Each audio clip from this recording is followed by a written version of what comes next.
Bismillahirrahmanirrahim. Assalamualaikum warahmatullahi wabarakatuh. Saudara sekalian, pada kesempatan kali ini saya akan menyampaikan materi hukum acara pidana di semester ganjil tahun 2021 ini. Pada sesi ini saya akan menyampaikan overall secara keseluruhan proses beracara pidana dari A sampai Z ya. Dengan harapan nanti dengan pemahaman awal kita memberikan secara menyeluruh ini, nanti di pelajaran berikutnya kita akan sampaikan bagian per bagian. Namun sebelumnya kita sudah di dalam diri kita, dengan harapan saya ya, di dalam diri kita itu sudah ada pemahaman secara menyeluruh bahwa kira-kira nanti hukum acara pidana prosesnya seperti itu. Baik, saudara-saudara sekalian, jadi berbicara hukum acara pidana dalam konteks kuliah ini biasa saya singkat HAPID ya. Itu diatur di dalam Undang-Undang Nomor 8 Tahun 1981 ya, tentang hukum acara pidana. Selanjutnya menurut pasal 285 itu dikatakan bahwa undang-undang tersebut disebut sebagai Kitab Undang-Undang Hukum Acara Pidana atau KUHAP. KUHAP ini merupakan kodifikasi atau penyatuan unifikasi proses mencari kebenaran material di bidang pidana, mulai dari penyelidikan sampai eksekusi di seluruh wilayah Indonesia. Jadi dalam hal ini KUHAP mengatur seluruh proses dari penyelidikan dan eksekusi, dan pada titik inilah saya akan sampaikan secara garis besar proses penyelidikan sampai eksekusi. Kemudian kalau KUHAP sendiri tidak memberikan definisi apa hukum acara pidana, namun demikian KUHAP mendefinisikan tentang fungsi-fungsi proses sehingga proses pidana itu terjadi sampai selesai. Di sini sejak proses penyidikan, penuntutan, kemudian mengadili, pra-peradilan, putusan pengadilan, hukum dan lain-lain.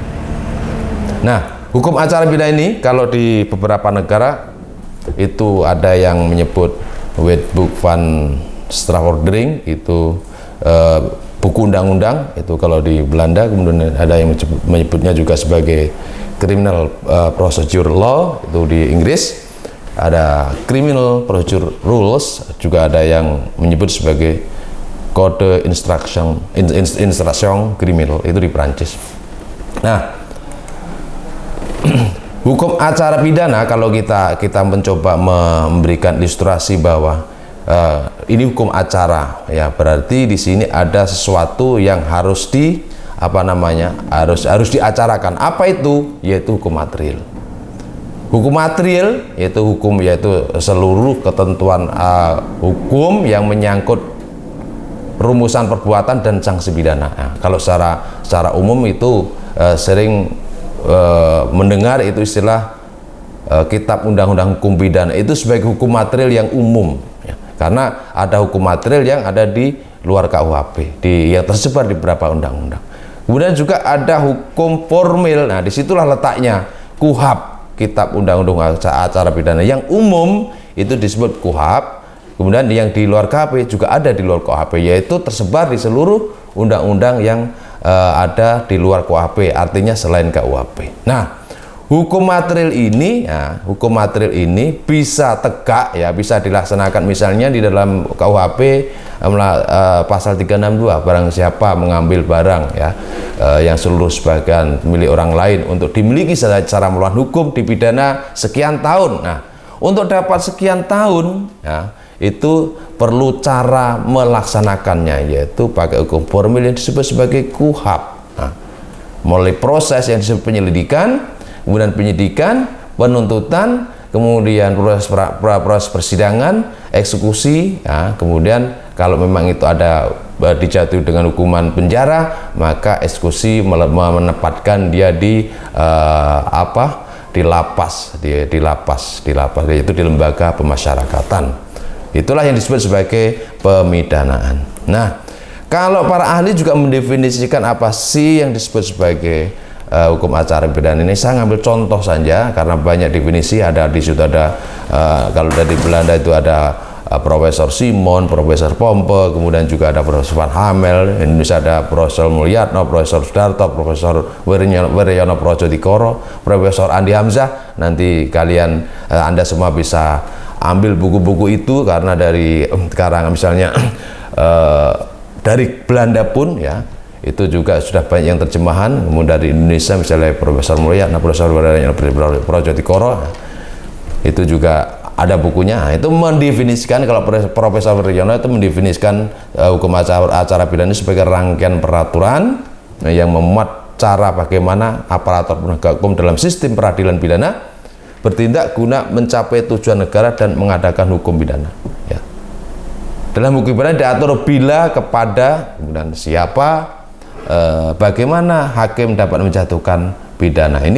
Ini makna secara sempit seperti itu. Jadi intinya bahwa hukum acara pidana adalah hukum ya yang mengatur bagaimana cara mempertahankan, bagaimana cara melaksanakan hukum material, bagaimana wujudkan hukum material itu benar-benar bisa terlaksana.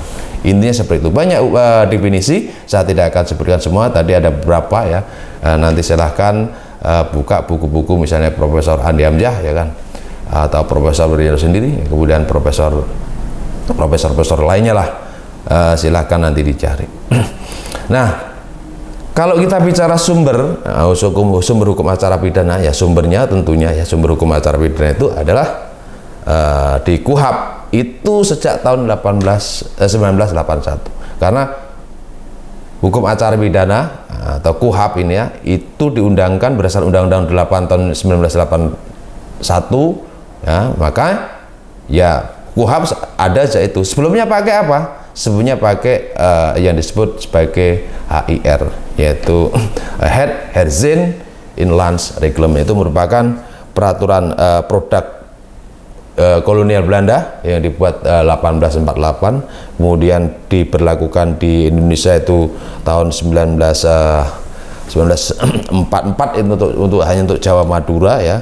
Kemudian berdasarkan Undang-Undang nomor 2 dan 2 tahun 1945, kemudian dan aturan peralihan kedua di Undang-Undang Dasar 1945 itu diberlakukan di seluruh Indonesia. Jadi sepanjang belum dibuat yang baru itu diberlakukan undang-undang yang lama, yaitu termasuk HIR ya. Dan itu sampai tahun 1981. Ini ada perbedaan sistem di kedua ini. Kalau misalnya kita bicara HIR itu lebih mengedepankan apa namanya, tersangka terdakwa itu sebagai objek. Jadi yang dikejar itu pengakuan. Ini disebut sebagai inquisitor. Nah, berbeda dengan yang sistem di KUHP ini sudah sistemnya akusatur, yaitu mengedepankan konsep-konsep perlindungan hak asasi manusia. Jadi tersangka terdakwa itu bukan sebagai objek, tapi yang menjadi objek adalah perbuatan dan kesalahan pelaku. Jadi tidak menuntut pengakuan dari tersangka terdakwa. Dia memiliki remain to silent, hak diam, tidak ngaku, nggak apa-apa. Hak dia tetap dilindungi, dia berhak mendapatkan penasihat hukum, kemudian adanya keberlakuan prinsip ya praduga tidak bersalah. Nah, kira-kira seperti itu. Ada perbedaan. Jadi kalau di HIR itu pelaku, tersangka, terdakwa itu sebagai objek. Kalau di sistem KUHP itu sebagai objek adalah perbuatan atau kesalahan yang disebut sebagai sistem akusatur. Nah, landasan filosofi dari KUHP ini tujuannya adalah untuk mengontrol jangan sampai timbul kesewenang-wenangan dari aparat penegak hukum, entah itu penyidik, penyelidik ya, kemudian penuntut umum dan hakim ya. Jadi tujuannya adalah untuk melindungi hak asasi seseorang yang karena ditangkap, ditahan dan diadili ya. Dia tetap dianggap tidak bersalah, haknya tetap dilindungi seolah-olah dia sebagai orang yang tidak bersalah sampai nanti ada putusan yang berkekuatan hukum tetap. Nah, jadi sifat dari hukum acara pidana ini adalah ya untuk melindungi hak-hak asasi pelaku. Makanya sifat keresmian yang hukum acara pidana bersandar pada prinsip ya lex scripta, lex serta, dan lex stricta. Artinya apa? Hukum pidana ini harus tertulis, jadi dia harus ada terlebih dahulu. Makanya sebelum ada KUHP ya tidak berlaku KUHP. Artinya itu harus ada dulu. Jadi lex previa ya. Kemudian juga lex serta ya, itu juga harus diaturnya jelas di situ. Kalau memang dia ditahan di tingkat penyidikan tahap pertama 20 hari ya 20 hari. Kalau 20 hari tidak diperpanjang ya harus dikeluarkan. Nah, seperti itu. Kemudian panjangan 40 hari ya 40 hari. Tidak boleh nanti kalau penyidikan belum selesai ya harus dikeluarkan. Tidak boleh semaunya sendiri, dipanjang-panjangin sendiri oleh penyidik, seperti itu. Kemudian lex stricta berarti hukum acara pidana itu harus ketat, artinya tidak boleh ditafsirkan lain apa yang tertulis. Nah, jadi itulah kira-kira yang menjadi keresmian standar prinsip dari KUHP dalam rangka perlindungan hak asasi manusia. Nah, kalau persoalan itu nanti kita bahas nanti pada saat nanti kuliah lanjutan. Tapi setidaknya bahwa akan saya sampaikan prinsip-prinsip yang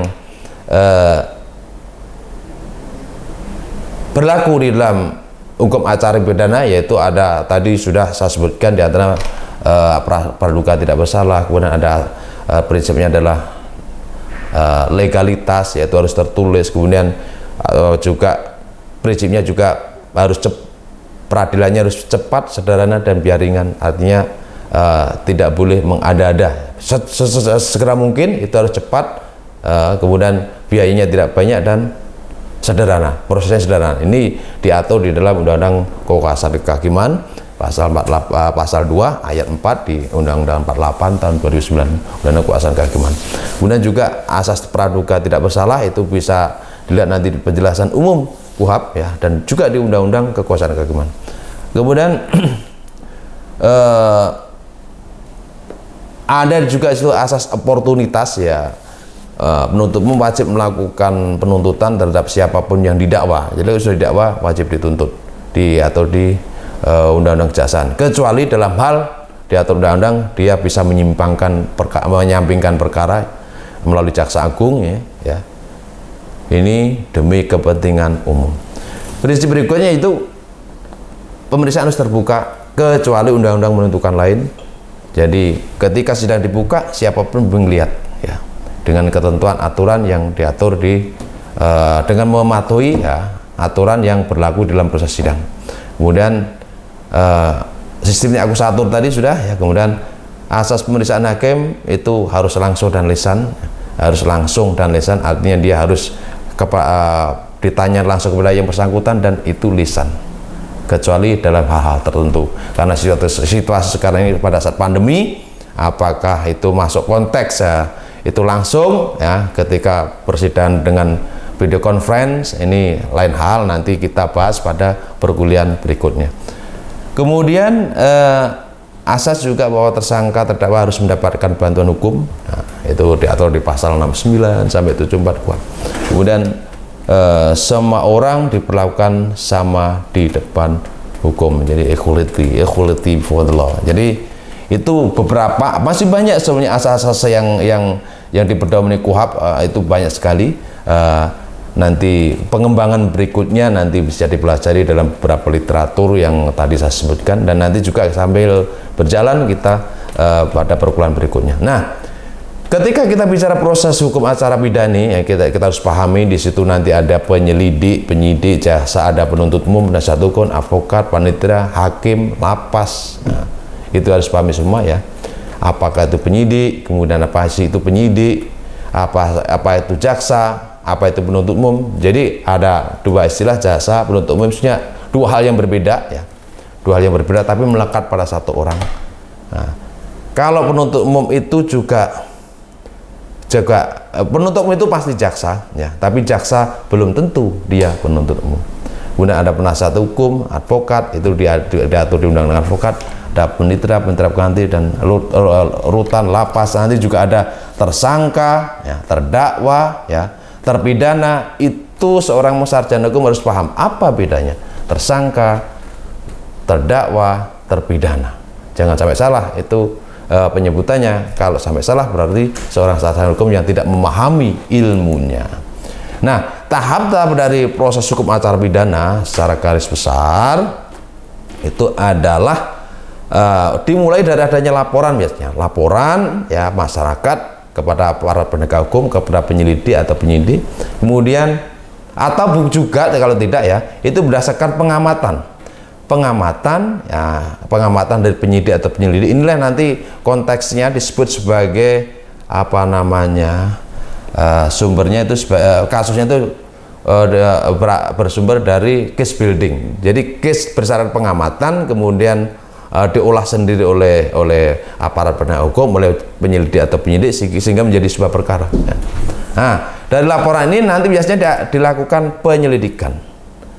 Penyelidikan itu adalah serangkaian, ya, tindakan penyelidik, ya, untuk menemukan peristiwa dapat tidaknya untuk dinaikkan ke penyidikan. Nah, dalam praktek itu ada pra penyelidikan yang disebut sebagai pengumpulan bahan dan keterangan, disebut sebagai pool bucket.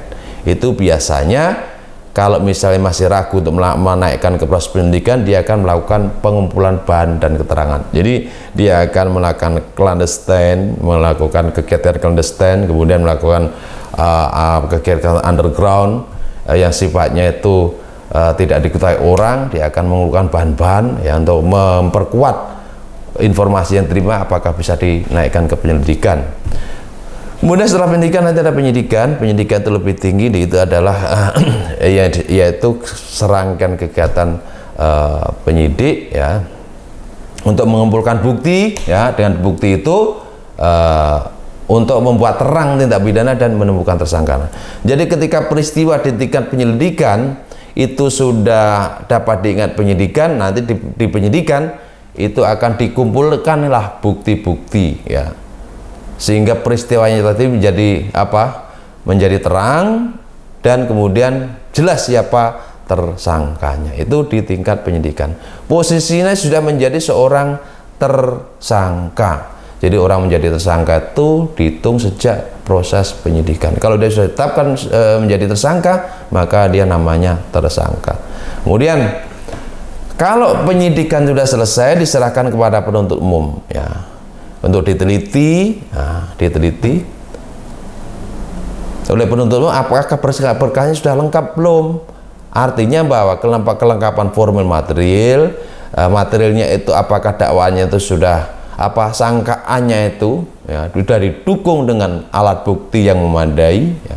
Kemudian kelengkapan materi, kelengkapan formalnya, berkas perkaranya apakah sudah dilengkapi juga. Nah, ini disebut sebagai tahapan pra penuntutan. Jadi proses penelitian berkas, kemudian pengembalian lagi kalau belum lengkap, memberikan petunjuk, kemudian balik lagi diperiksa lagi oleh penuntut umum, disebut sebagai proses pra penuntutan. Nah, kalau sudah selesai kemudian dinyatakan lengkap, nanti ada proses yang disebut sebagai penuntutan.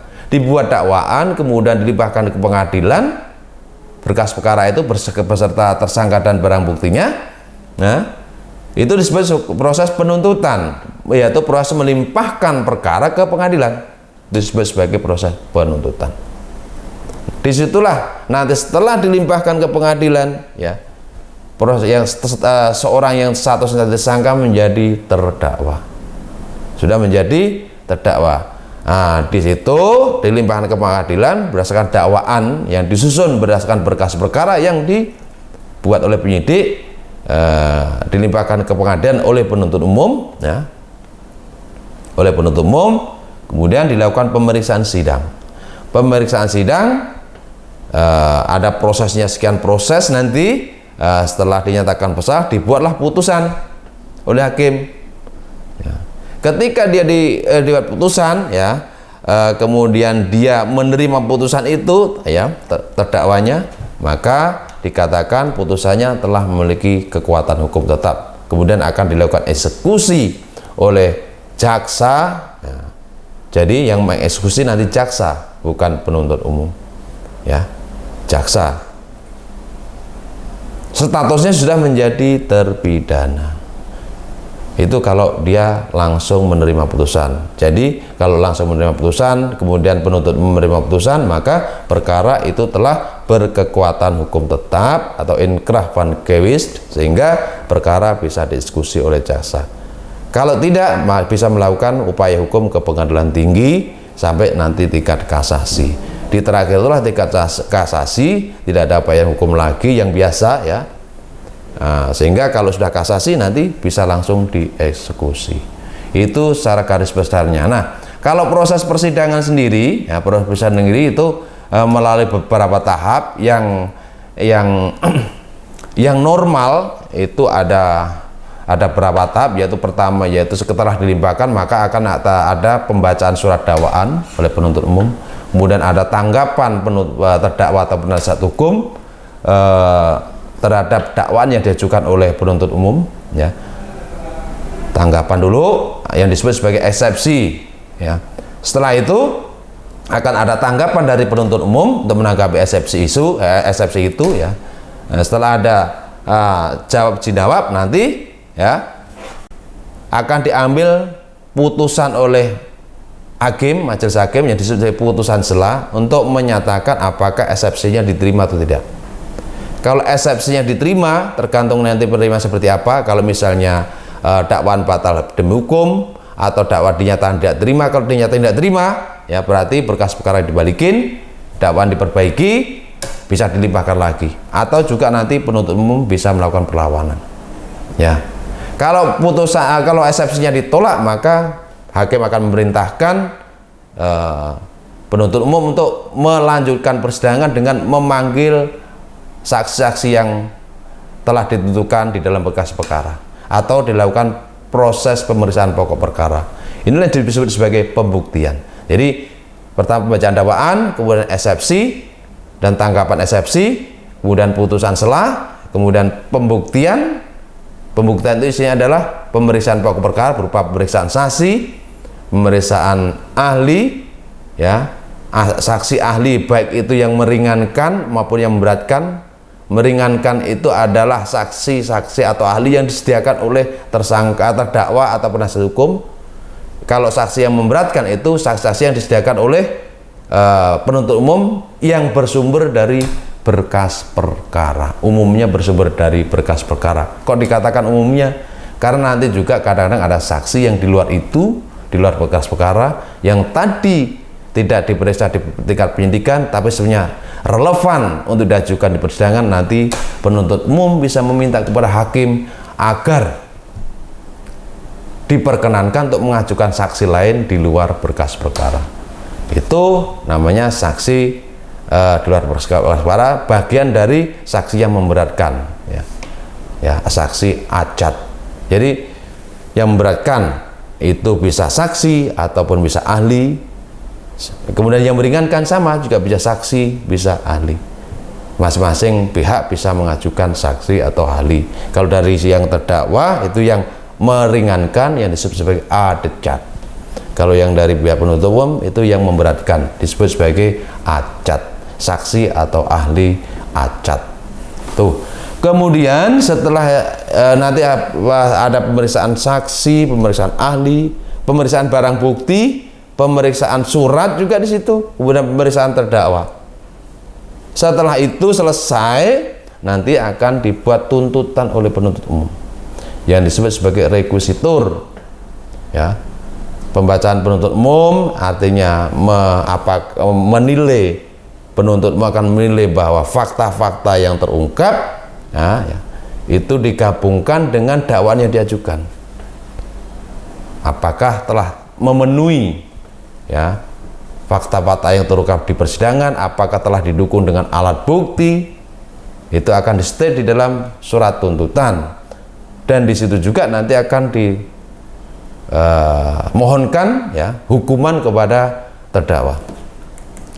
Nah, jadi tuntutan adalah, ya, uraian dari pembuktian pasal yang didakwakan ya, berdasarkan fakta-fakta yang terungkap, kemudian juga permohonan agar hakim menjatuhkan pidana kepada terdakwa. Nah, itulah yang disebut sebagai tuntutan. Nah, setelah tuntutan ini, terdakwa atau penasihat hukum diberikan hak untuk mengajukan pembelaan yang disebut sebagai pledoi, membantah semua tuntutan yang diajukan tadi, memberikan counter mungkin dari sisi yang lain, sehingga diharapkan nanti bisa melepaskan atau membebaskan atau setidaknya meringankan terdakwa.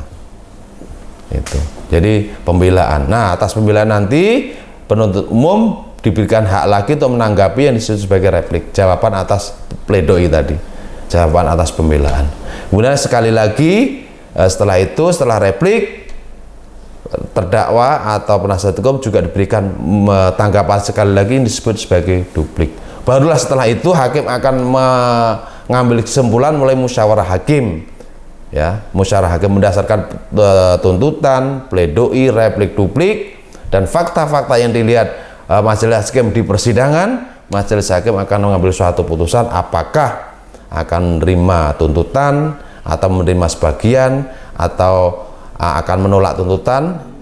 Nah, sebaliknya juga apakah dia akan menerima sebagian, menolak sebagian pembelaan dari tersangka, terdakwa atau penasihat hukum. Itu melalui musyawarah hakim dan nanti akan dideklar dalam sebuah acara sidang tersendiri yang disebut sebagai pembacaan putusan. Itulah rangkaian proses persidangan ya, dari tadi saya sebutkan sebagai rangkaian secara utuh proses pidana sejak penyelidikan. Nanti ada sub rangkaian yang disebut sebagai proses persidangan, ada beberapa tingkatan ya, dari pembaca dakwaan sampai putusan. Nah, nanti kita akan akan kita bahas secara lengkap nanti dalam perkuliahan khusus nanti pada hari-hari berikutnya. Nah, atas putusan itu terdakwa tadi sudah saya katakan bahwa dia memiliki hak, terdakwa maupun penuntut umum bisa menerima atau melakukan upaya hukum. Karena ini berbicara persidangan di tingkat pertama atau di pengadilan negeri, maka kalau melakukan upaya hukum itu kepada pengadilan tinggi yang disebut sebagai upaya hukum banding. Nanti putusan banding tidak masing-masing pihak baik penuntut umum maupun terdakwa itu tidak puas lagi, bisa mengajukan upaya hukum sekali lagi berupa upaya hukum kasasi. Demikian tingkatan upaya hukum biasa ya yang bisa dilakukan atas putusan pengadilan negeri, yaitu sampai putusan kasasi. Nanti masih ada upaya hukum yang luar biasa lagi, tapi itu nanti pembicaraan di lain kali, karena itu nanti hal khusus kalau kita bicara upaya hukum luar biasa. Jadi kalau kita bicara upaya hukum yang biasa itu hanya banding dan kasasi. Jadi kira-kira ini sebagai bahan mata kuliah awal ya. Jadi nanti secara keseluruhan ini nanti akan kita bahas per bagian nanti pada kuliah-kuliah berikutnya. Semoga bisa dipahami dan semoga bermanfaat. Selamat bertemu pada perkuliahan berikutnya. Kurang lebih mohon maaf. Billahi taufiq wal hidayah. Assalamualaikum warahmatullahi wabarakatuh.